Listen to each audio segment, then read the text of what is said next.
જો તમે વધુ થાક અનુભવો છો તો તેનું એક કારણ તણાવ હોઈ શકે છે.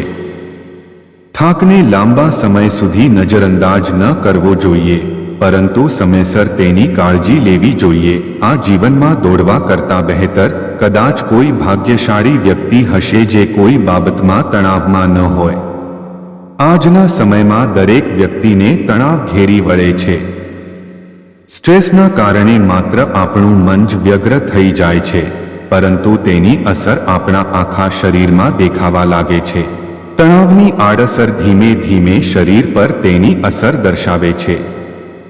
અમે તણાવને બહુ ગંભીરતાથી લેતા નથી અને તેના લક્ષણોને અવગણીએ છીએ, જો કે આ બિલકુલ ન કરવું જોઈએ.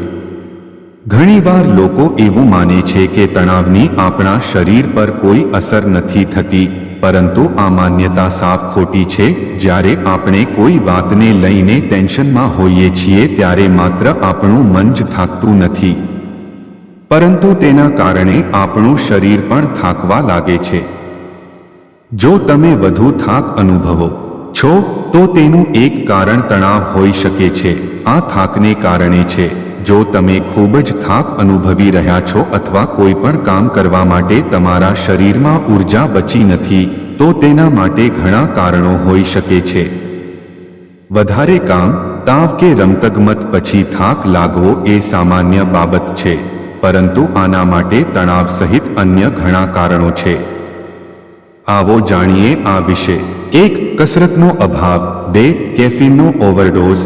3. ઊંઘનો અભાવ. 4. Vitamin B, vitamin C, vitamin D, iron અને મેગ્નેશિયમ જેવી પોષક તત્વોની ઉણપ.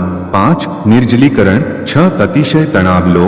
6. થાઇરોઇડ, ચિંતા અને ડાયાબિટીસ જેવી આરોગ્યની સ્થિતિ. 8. ઓછી કેલરીવાળો ખોરાક લો. 9. અલ્ટ્રા પ્રોસેસ્ડ ફૂડ ખાવું. આ પદ્ધતિઓ દ્વારા દૂર કરી શકાય છે. તણાવ ન લો. તણાવ દૂર કરવા માટે યોગ અને ધ્યાનનો સહારો લો. સંતુલિત આહાર લો. પૂરતી ઊંઘ લો અને તમારા શરીરને થોડો આરામ આપો. તમારા આહારમાં આખા અનાજનો સમાવેશ કરો. અહીં ધ્યાન આપો, જો તમે જીવનશૈલીમાં જરૂરી ફેરફાર કર્યા પછી પણ વધુ થાક અનુભવો છો તો તમારે ડૉક્ટરની સલાહ લેવી જોઈએ. આ અમુક તબીબી સ્થિતિને કારણે હોઈ શકે છે. ડૉક્ટરની સલાહ પર જરૂરી ટેસ્ટ કરાવો.